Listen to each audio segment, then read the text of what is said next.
నీ ఇంటి పక్కనున్నోడు నిన్ను చూసి నవ్వుతున్నాడా? నీ ఇంటి వెనకాల ఉన్నోడు నిన్ను చూసి విమర్శిస్తున్నాడా? నీ ఇంటి ముందలున్నోడు నిన్ను చూసి తిడుతున్నాడా? సో వీళ్ళ కోసమేనా నువ్వు కష్టపడుతుంది? వీళ్ళ కోసమేనా నువ్వు ఆలోచన చేస్తుంది? వీళ్ళ కోసమేనా నువ్వు బ్రతుకుతున్నది?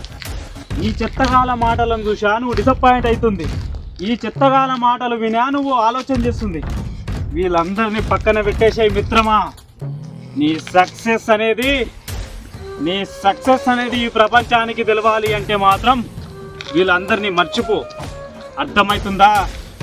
నీ ఆలోచనలకి పదును పెట్టినప్పుడే నీ విజయం నీకు బానిస అవుతుంది. నీ ఆలోచనలకి నువ్వు కష్టపెట్టినప్పుడే నీ విజయం నీ కాళ్ళ దగ్గరకు వస్తుంది. గుర్తుపెట్టుకో మిత్రమా.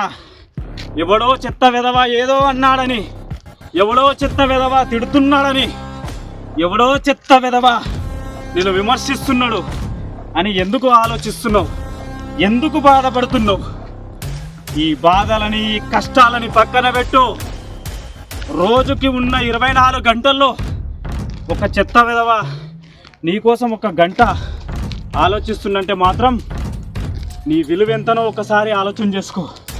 1 గంట నీకోసం వాడు ఆలోచన చేసి మాట్లాడుతున్నాడు అంటే నీ ఎదుగుదలని వాడు జీర్ణించుకోలేకపోతున్నాడు. నీ సక్సెస్ని వాడు ఓర్వలేకపోతున్నాడు. నీ కష్టాన్ని వాడు చూడలేకపోతున్నాడు. వీటన్నింటినీ మించి నీ ఎదుగుదలని వాడు చూడలేకపోతున్నాడు. కాబట్టి వాడి ముందు సక్సెస్తో వాడి తల వన్నేటట్టు నువ్వు తయారు కావాలి. వాడి తల వంచుకునేటట్టు నువ్వు కష్టపడాలి. గుర్తుపెట్టుకో మిత్రమా, సక్సెస్ అనేది కొత్తగానే రాత్రి ఆలోచన చేసి పొద్దుగాల లేస్తే రాదు.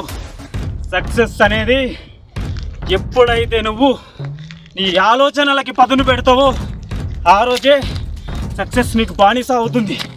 గుర్తుపెట్టుకో.